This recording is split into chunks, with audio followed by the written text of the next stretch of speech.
j'espère que vous allez bien. Je suis ravie de vous retrouver dans ce nouveau tutoriel. Aujourd'hui, je vous propose de réaliser cet adorable petit gilet à manches courtes au crochet. J'espère que l'ouvrage va vous plaire. Comme d'habitude, avant de commencer le travail, je vous fais une petite présentation du matériel qu'on va avoir besoin pour réaliser cet ouvrage. Le matériel est disponible sur mon site crélia.com. Je vous mets les liens en description. N'hésitez surtout pas à aller faire un tour. Donc moi pour le tutoriel j'ai réalisé un ouvrage de la taille SM. Dans la vidéo je vais vous donner les indications nécessaires pour que vous puissiez ajuster l'ouvrage à votre taille. Prenez en considération que c'est un modèle court. Voilà, donc c'est un modèle crop top. Donc moi c'est vrai que j'adore les ouvrages courts, mais pour celles qui veulent quelque chose d'un petit peu plus long, prenez en considération que vous devrez ajouter un petit peu de travail pour faire le modèle un petit peu plus long ou un petit peu plus large. Après ce sera à vous de voir. Donc moi pour l'ouvrage j'ai utilisé cette gamme de coton de la marque Mondial. J'adore cette marque, elle propose des fils de très bonne qualité et j'ai utilisé donc la Nilo numéro 3, donc c'est du 100% coton égyptien, donc qui se travaille très bien avec aiguille et crochet. Ce sont des pelotes de 100 grammes pour 200 mètres. Donc on a une très belle quantité. Pour l'ouvrage, moi pour ma taille SM, j'ai utilisé donc 300 grammes et j'ai entamé une 4e pelote. Voilà, donc on va dire que vous devez compter pour la taille SM 400 grammes. Ce fil se travaille avec des aiguilles et crochets donc 3,5, 4,5. Nous pour l'ouvrage, on va utiliser un crochet numéro 4. Dernière petite chose, on va avoir besoin d'une aiguille à laine pour la partie couture. C'est tout pour la petite présentation du matériel. On va pouvoir commencer tout de suite le tutoriel, donc c'est parti. Ok, donc c'est parti pour le tutoriel. Donc on va commencer par réaliser un carré. Donc ce carré va correspondre à notre dos du gilet. On va travailler sur la largeur du carré. Donc moi je vais réaliser la taille SM. Donc pour cette taille-là, j'ai besoin d'une largeur de 41 cm. Pour avoir les 41 cm, j'ai monté une chaînette de 73 mailles en l'air. Donc c'est un multiple de 2 plus une maille lisière. Donc pour réaliser le point, vous allez avoir besoin d'un multiple de 2 plus 1. Donc voici les indications pour ajuster l'ouvrage à votre taille. Donc ça, sachez que ce sont des mesures approximatives. Ok, donc c'est parti, on va pouvoir commencer le tutoriel. Donc je prends mon fil, mon crochet et on va commencer par faire un nœud de départ et monter notre chaînette. Donc moi pour ma part je vais monter un total de 73 mailles en l'air. Ok, donc là j'ai terminé ma chaînette, donc là j'ai fait un petit échantillon, c'est vraiment juste pour vous montrer le point. Le panneau principal je l'ai déjà réalisé, j'ai déjà avancé dans le travail. Donc là je fais ce petit échantillon pour vous montrer le point que vous devez réaliser sur votre panneau principal. Donc une fois que vous avez monté votre chaînette, vous allez réaliser une première maille serrée à la 3e maille chaînette qui se présente. Donc 1, 2, 3, une maille serrée, une maille en l'air, on saute la prochaine maille chaînette, on va dans la suivante, une maille serrée, une maille en l'air, on saute la prochaine maille chaînette, on va dans la suivante, une maille serrée. Donc ainsi de suite, tout le long du rang. À la fin de la chaînette, il nous reste 2 mailles chaînettes. Donc on va faire une maille en l'air, une maille serrée dans la toute dernière maille chaînette.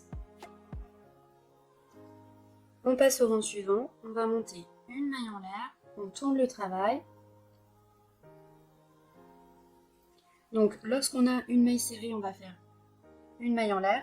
Et lorsqu'on a donc cet espace de la maille en l'air, l'espace qui s'est créé avec la maille en l'air du rang précédent, on va faire à l'intérieur de cet espace une maille serrée. Donc là, on a une maille en l'air qu'on vient de réaliser pour tourner le travail. On va dans l'espace, une maille serrée, et ainsi de suite. Une maille en l'air, donc là on est devant la maille serrée. Dans l'espace ici entre les 2 mailles serrées, on va faire une maille serrée, une maille en l'air, une maille serrée, une maille en l'air, ainsi de suite. À la fin du rang, on a une maille serrée, une maille en l'air. Donc, devant la maille serrée, on va faire une maille en l'air. Et on termine par une maille serrée dans la maille en l'air. On passe au rang suivant, une maille en l'air, on tourne le travail, et ainsi de suite.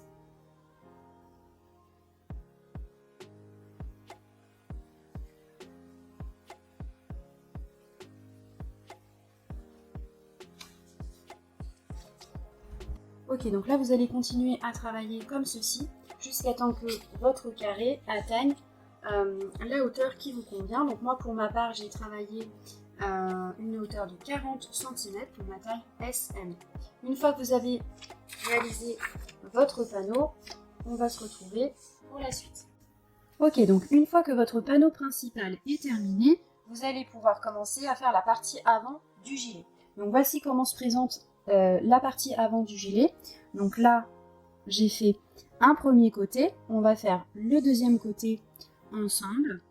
Donc vous allez diviser par deux votre panneau principal. Donc là, pour ma part, sur mon panneau, j'ai monté au départ 73 mailles en l'air. Donc un multiple de 2 plus 1. Je vais prendre en compte le multiple de 2, donc c'est-à-dire 72 mailles. Je vais les diviser par 2. Donc on a un total de 36 mailles.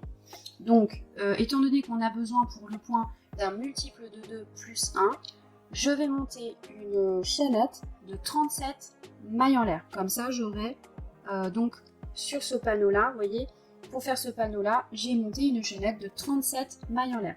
Donc on va faire le deuxième côté ensemble. Donc pour faire un côté, donc c'est-à-dire la moitié du panneau principal, je vais faire un nœud de départ et je vais monter 37 mailles en l'air. Donc 37 mailles en l'air et je vais travailler mon point. Donc normalement, comme pour le panneau principal, vous allez faire donc plusieurs rangs. Donc vous allez faire plusieurs rangs et arriver à ce niveau-là. Donc on a à peu près, moi je me suis arrêtée à peu près un petit peu plus de la moitié du panneau.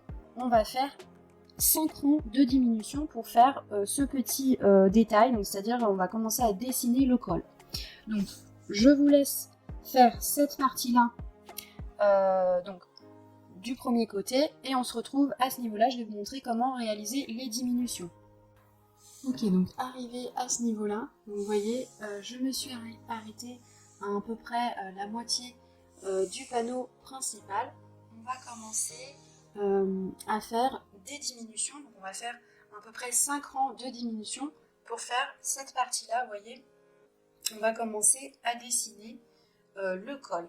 Ensuite, une fois qu'on aura fait ces 5 rangs de diminution, on pourra recommencer à travailler le point normalement jusqu'à temps que notre panneau atteigne la hauteur du panneau principal. Je vous montre tout de suite comment faire ces diminutions. On va faire une maille en l'air, on tourne le travail,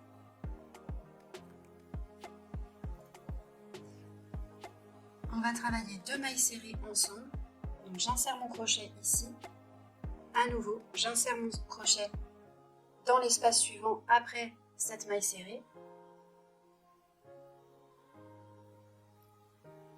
je travaille les 2 mailles serrées ensemble et je continue mon point. Une maille en l'air, une maille serrée, une maille en l'air, une maille serrée, et ainsi de suite.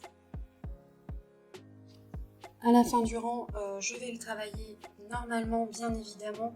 Les diminutions, on va les faire que d'un seul côté. Donc là, je vais travailler mon rang. Et à la fin du rang, je vais faire une diminution. À la fin du rang, on va faire une diminution. Donc 2 mailles serrées travaillées ensemble. une maille en l'air, une maille serrée.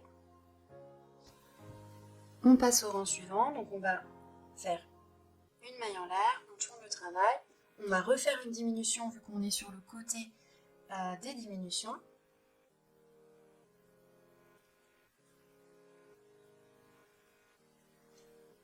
Donc on va faire 2 mailles serrées travailler ensemble et ainsi de suite, on continue notre plan. Donc là vous voyez la petite fente commence à se créer. Donc on va faire un total de 5 rangs de diminution et ensuite on recommencera avec nos rangs travaillés normalement. Une fois que vous avez terminé vos 2 panneaux avant, vous allez les positionner endroit contre endroit avec le panneau arrière pour pouvoir faire la petite couture.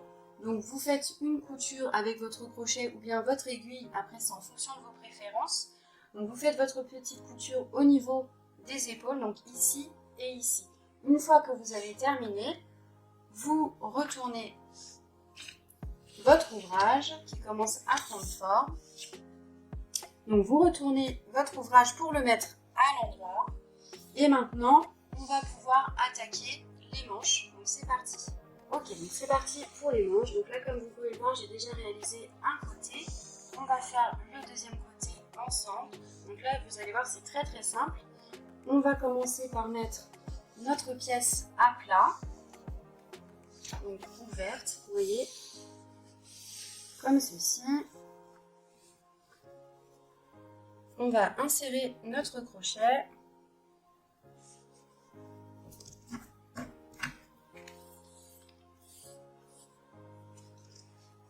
On attrape le fil.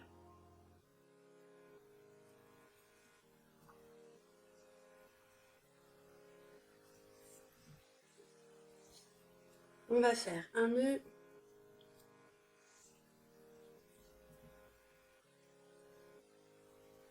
J'en profite d'en faire un deuxième avec le fil volant.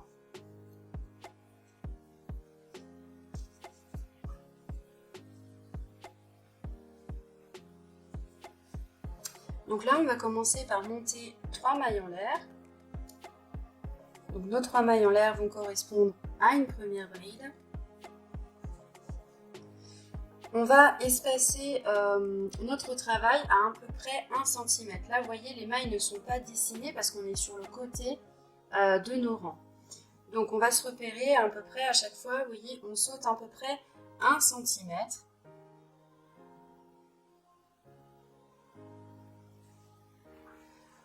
On va réaliser une première bride, une maille en l'air, une deuxième. On espace d'à peu près 1 cm. Une bride, une maille en l'air, une bride. À nouveau. Une bride, une maille en l'air, une bride.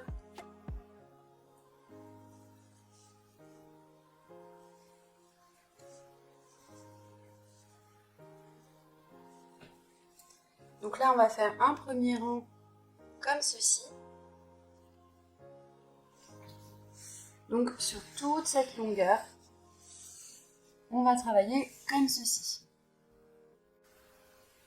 Arrivé à la fin du rang, on va terminer par une bride.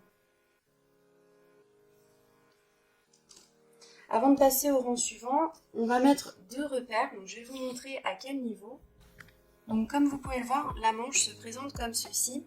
Donc à partir d'ici, à ce niveau-là, on a fait entre guillemets des augmentations. Vous voyez, on a commencé à travailler le point différemment pour faire cet effet un peu arrondi. Donc on a ici le bas qui est donc un peu plus serré par rapport donc, au haut de la manche. Donc je trouve que l'effet est très sympa.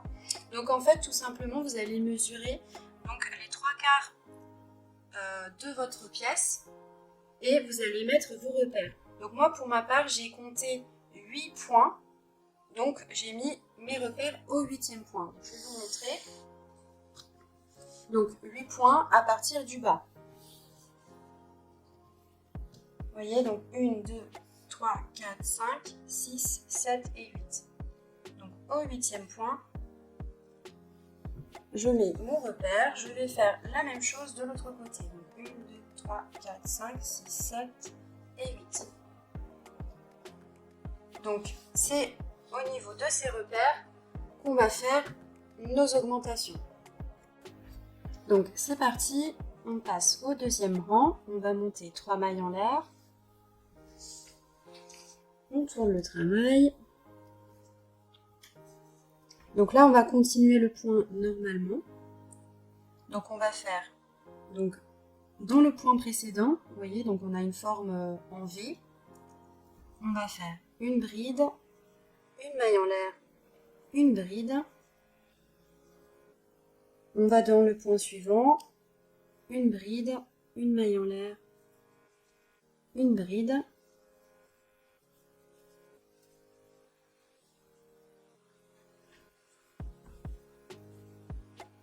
Donc là, je vais continuer normalement jusqu'à mon repère. Donc là, j'arrive au niveau du repère.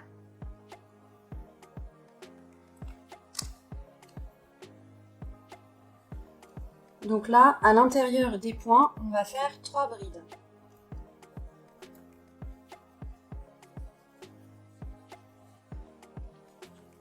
Donc, dans tous les points,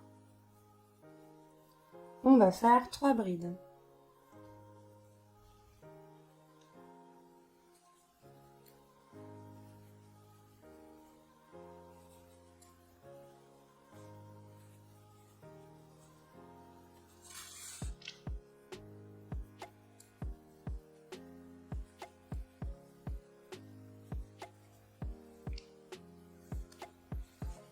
Donc là, vous allez continuer comme ceci, donc sur toute la longueur, jusqu'à temps qu'on atteigne le 2e repère. Et ensuite, on terminera le rang donc par les derniers points en travaillant le point normalement. Donc dans chaque point, on va travailler une bride, une maille en l'air et une bride. Ok, donc le 2e rang est terminé, donc on termine le rang par une bride travaillée en haut des 3 mailles en l'air du rang précédent. Les 3 mailles en l'air correspondent toujours à une première bride. Donc là maintenant on va passer au rang suivant, on va monter 3 mailles en l'air. Donc là on va réaliser le 3e et dernier rang pour la manche. Donc là, on va faire, donc on va commencer par faire nos points. Donc normalement avec une bride, une maille en l'air, une bride.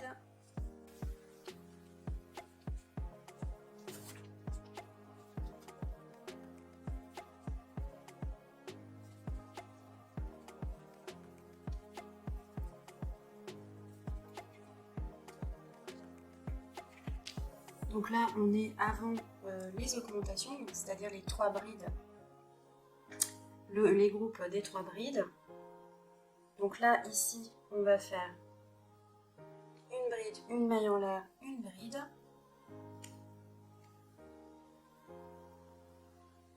On va dans cet espace-là, donc entre les 2 groupes de 3 brides, donc on va sauter cet espace-là. On va dans le suivant. On va faire 3 brides.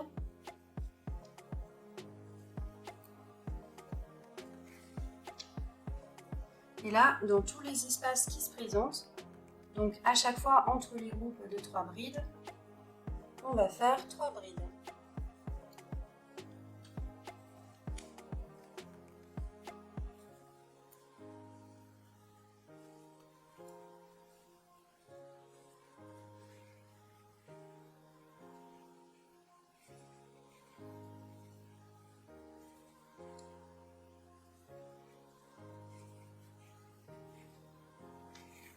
Donc là, on va procéder comme ceci tout le long du rang.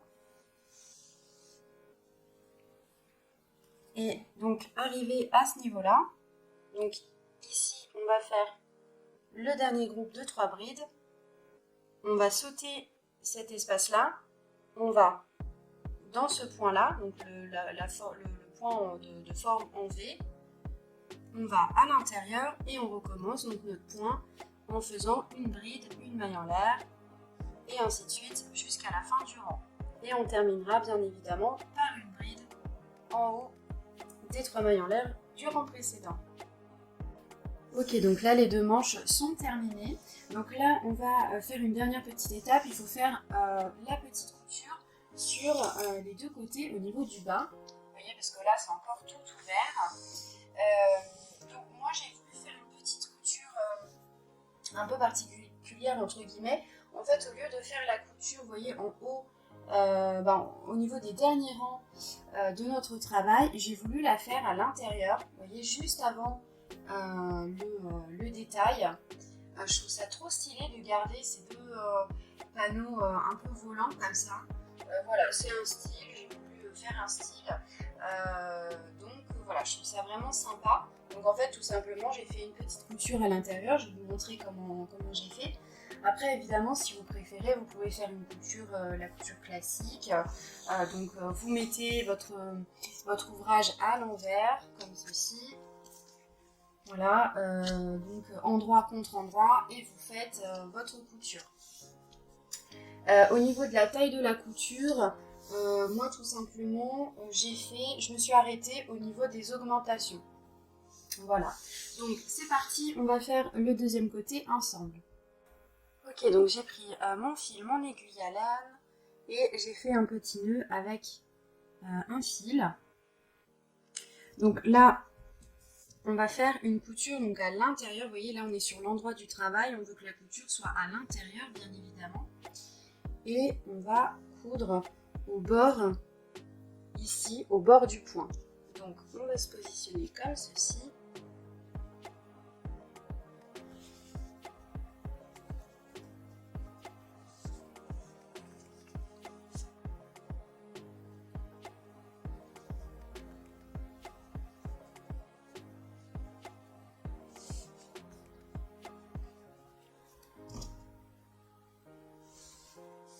Et on va faire quelques points d'aller-retour avec notre aiguille.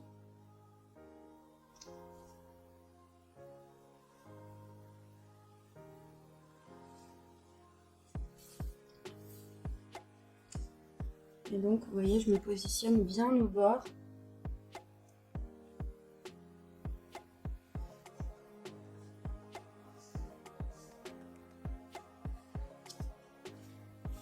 Donc moi, vraiment, j'adore.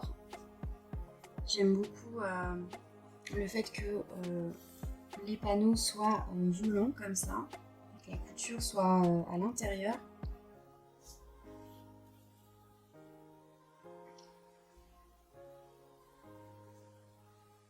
Donc, vous voyez, on se met bien au bord du point.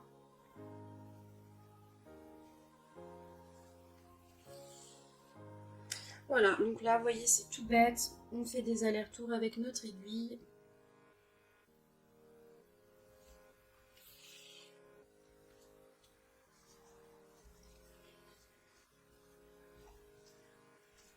Voilà, donc vous faites des allers-retours et vous vous arrêtez au niveau de l'augmentation. Donc vous voyez, l'augmentation, c'est lorsqu'on a commencé à faire nos rangs, lorsqu'on a commencé à faire nos groupes de 3 brides ici.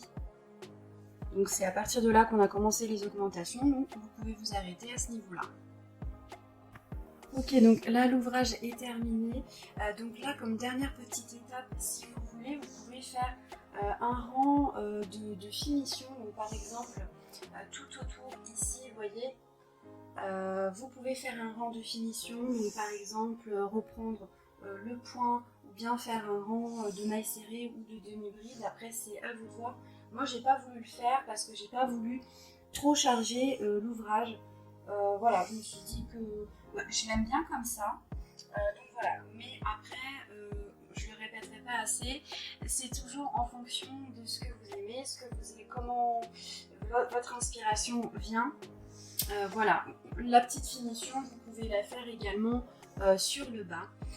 Voilà, donc, moi personnellement j'aime bien l'ouvrage comme ça. Dites-moi ce que vous en pensez, si vous pensez que ce serait bien de faire une petite finition. N'hésitez pas à me montrer aussi si vous avez fait cette petite finition, ça peut être sympa.